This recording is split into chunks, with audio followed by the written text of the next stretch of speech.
Ladies and gentlemen, I have a great pleasure. I have with me Mr. A.K. Antony ji, Chithambaram ji, and Mukul ji.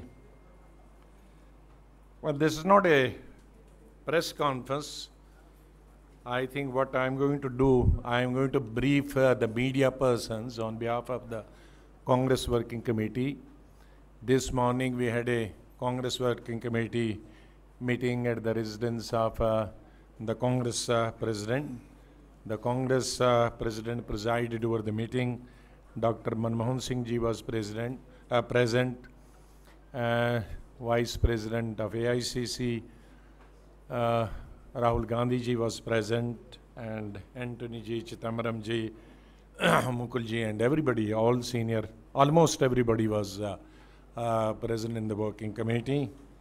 We had agenda proposed for the Congress Working Committee to discuss, and we dispose of the agenda. The meetings of the previous Working Committee were approved, condolence resolution, and then opening remarks by the Congress President, which I am going to circulate, which is the most important because it will cover almost everything what we discussed. And once I am done with few points in Hindi, after that I am going to circulate the opening and also the presidential remarks of the Congress President, in which the former Prime Minister, Mr. Manmohan Singh, also spoke. What he all spoke is also in the written form, which we are going to circulate among the honorable members.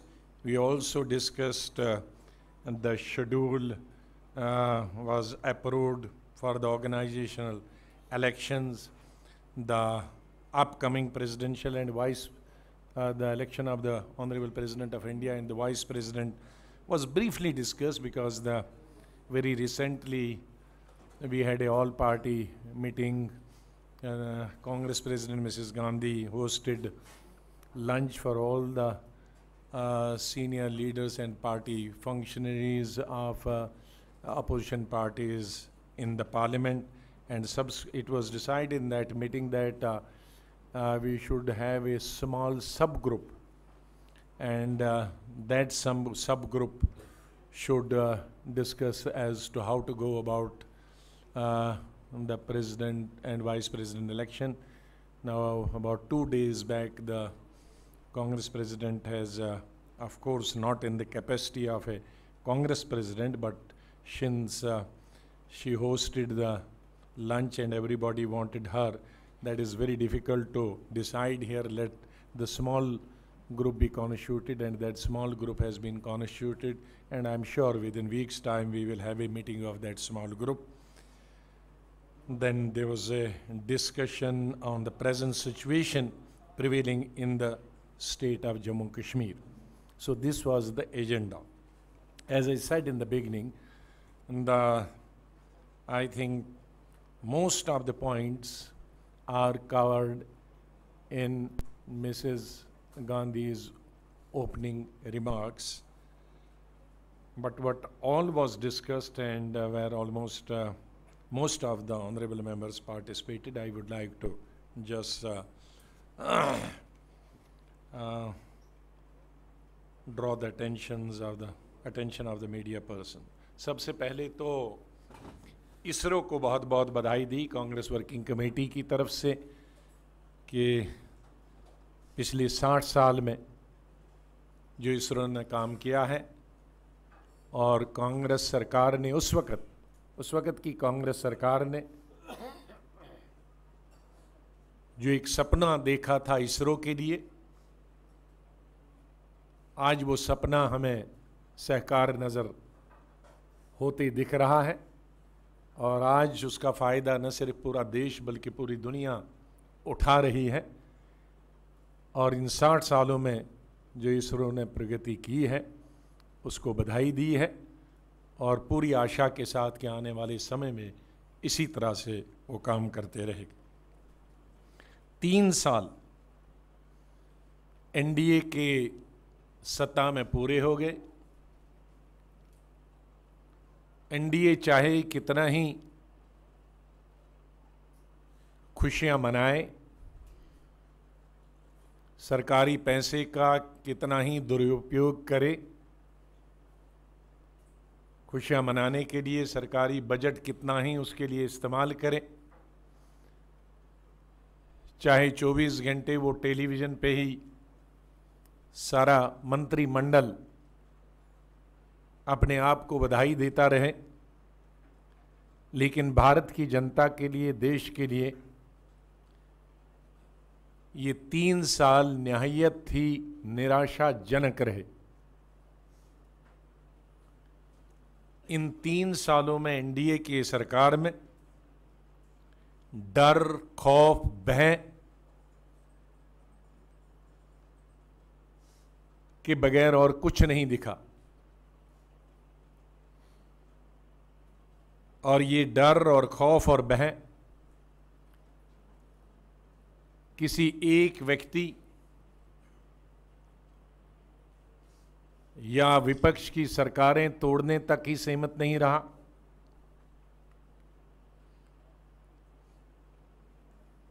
बल्कि इस देश के दलित, schedule tribe, महिलाएं, अल्पसंख्यक,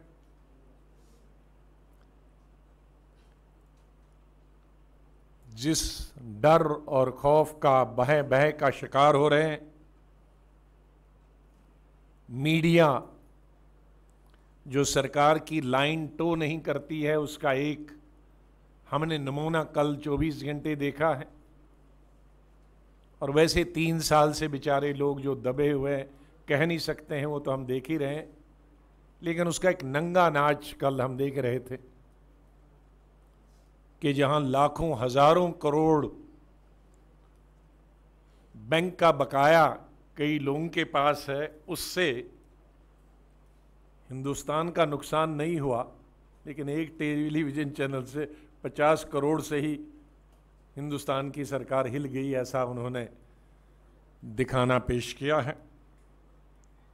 दलितों के साथ अभी क्या हुआ सहारनपुर में देख रहा और रोज देख रहे हैं, अल्पसंख्यकों के साथ क्या हुआ वो 3 साल से देख रहे हैं, और हमारी बहनों, बहू, बेटियों के साथ जो 30% वृद्धि हुई है क्राइम में, अपने आप में एक मिसाल है। आज इस देश की बहू बेटी, उसको बाहर निकालना, घर से निकलना मुश्किल हो गया है इस एनडीए की सरकार में। ये सरकार आई थी एक स्लोगन के साथ, एक नारे के साथ, सबका साथ, सबका विकास, लेकिन उसका बिल्कुल उल्ट किया इन्होंने। ये सिर्फ नारों और पब्लिसिटी की सरकार है, जो टेलीविजन में तो हीरो दिखती है, लेकिन जमीन पे, जमीनी कामों में जीरो है। नौजवानों के साथ सबसे बड़ा धोखा हुआ। करोड़ों नौजवान काम मांगते हैं, उनसे वादा किया गया था पार्लियामेंट के इलेक्शन में कि 5 साल में 10 करोड़ रोजगार दिए जाएंगे और 1 साल में 2 करोड़।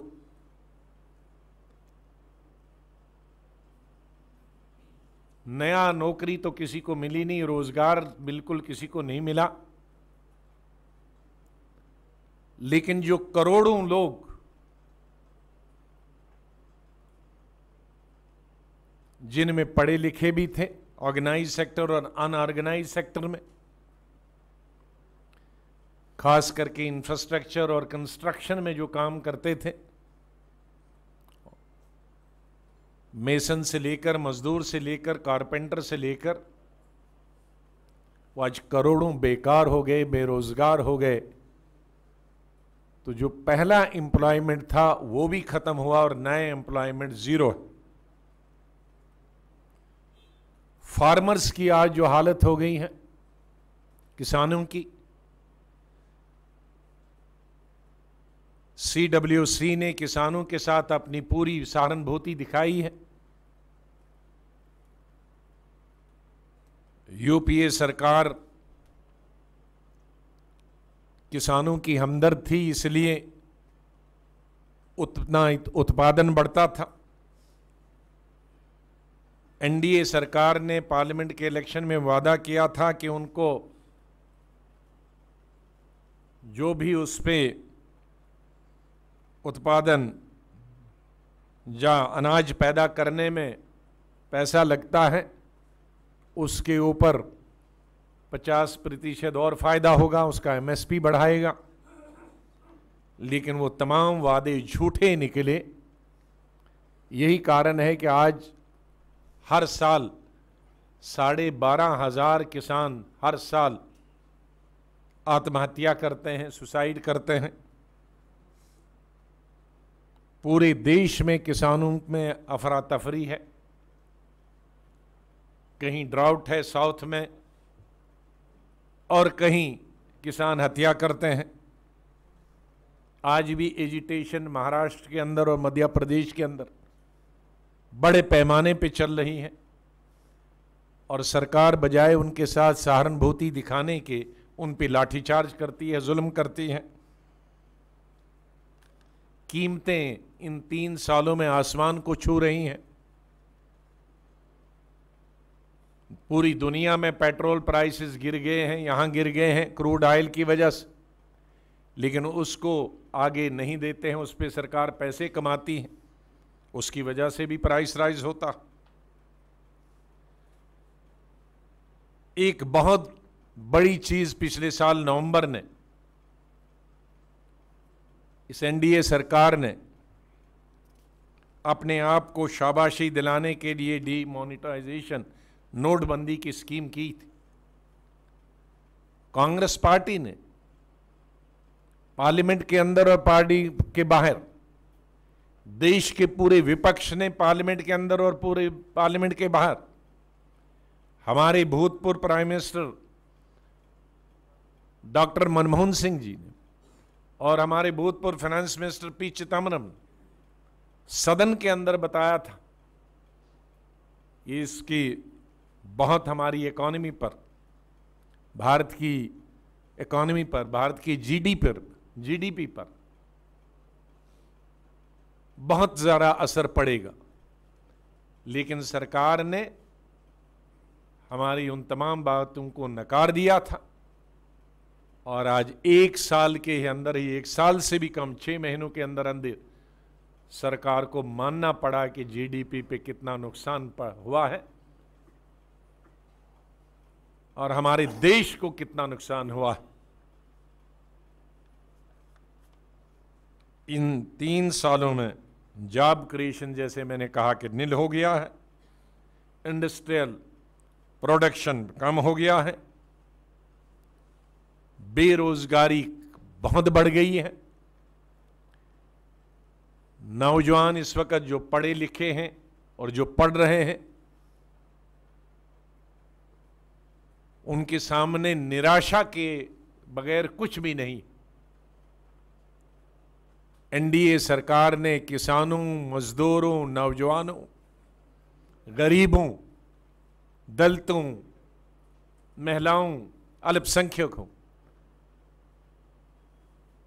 इनके साथ जो सलूक किया है वो शायद BJP की आंखों पर और NDA की आंखों पर काला चश्मा लगा है और सरकार के नशे में वो इसको दिखाई नहीं देता।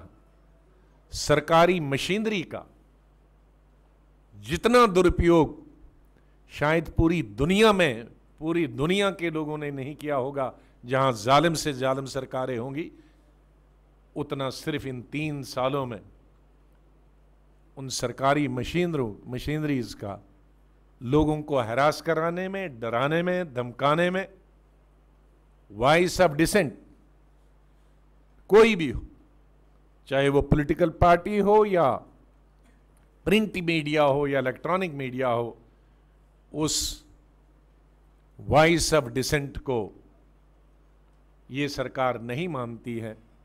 ऐसा लगता है कि ये लोकतंत्र को ही नहीं मानते। आप सबका बहुत बहुत धन्यवाद। मैंने इसलिए पहले वो बांटने के लिए नहीं कहा, वही बांटना चाहे था, लेकिन चूंकि उसकी बहुत सारी कॉपीज़ बनानी थी, तो इस बीच में हमारे जो अलग अलग साथियों ने, अलग अलग वर्किंग कमेटी के मेंबर्स ने, ये जो मैंने पॉइंट्स बताए थे, ये अलग अलग वर्किंग कमेटियों ने अपनी बातें उठाई थी कि ये तमाम चीज़ें आज देश में हो रहा है। तो ये उन मेंबर्स की तरफ से मैं आपको ब्रीफ कर रहा था, हम सभी मेरे साथी और इन सब की तरफ से मैं आपको ब्रीफ कर रहा हूँ हैं। और अब हम वो आपका भाई जो ही आप ख़त्म करेंगे, एक और चीज़ जो एजेंडा में भी था और जिसका उल्लेख कांग्रेस प्रेसिडेंट की स्पीच में भी है, इसलिए मैंने शुरू नहीं किया कि उनका उल्लेख उसमें है, और एजेंडा में भी आइटम थी, कश्मीर के बारे में चर्चा हुई, जहां सरकार ने जो पॉलिसी कश्मीर के लेकर इख्तियार की है, वो कन्फ्रंटेशन और एलिनेशन की पॉलिसी इख्तियार की है। हमारे जवान रोज मारे जाते हैं, फौजी जवान, बीएसएफ के जवान, आर्मी के जवान, पुलिस के जवान, सिविलियन मारे जाते हैं, चाहे उसमें बच्चे हो, नौजवान हो। ये जो एलिनेशन की पॉलिसी है ये सरकार की, ये गलत पॉलिसी है। कब तक हमारे चाहे फौज के जवान हो या सिविलियंस हो, ये कब तक मरते रहेंगे? जब सरकार बनाई थी पीडीपी और बीजेपी की, उस वक्त इन्होंने देश को आश्वासन दिया था, लोकसभा के इलेक्शन में इन्होंने आश्वासन दिया था कि यूपीए की सरकार असफल हुई, लेकिन यूपीए की जो सरकार थी और जो कोलेशन उस वक्त कांग्रेस की और नेशनल कॉन्फ्रेंस की सरकार थी, उस वक्त शांति थी, अमन था। उस वक्त फौजी इस तरह नहीं मरते थे, इस तरह से नौजवान नहीं मरते थे। इसलिए कश्मीर फ्रंट पर भी एनडीए की सरकार पूरी तरह से असफल और नाकाम हुई। हमने जो आपको बताया वर्किंग कमेटी में जो हुआ, उस वक्त उसमें ये बड़ी चिंता प्रकट की गई है कि जिस तरह के हालात जम्मू कश्मीर में हैं, जिस तरह से फौजी मारे जा रहे हैं, जिस तरह से सिविलियन मारे जा रही है, जिस तरह से पुलिस मारी जा रही है, जिस तरह से कन्फ्रंटेशन का काम ये स्टेट कर रही है और एलिनेशन हो रही है, उस पर चिंता प्रकट की है। मैं उस पर ही मैंने पहले कहा था, ये प्रेस कॉन्फ्रेंस नहीं है जहां मैं या हम या मेरे कोलीग्स कोई अपनी तरफ से बात करें। जो वर्किंग कमेटी में चर्चा हुई, जो उसी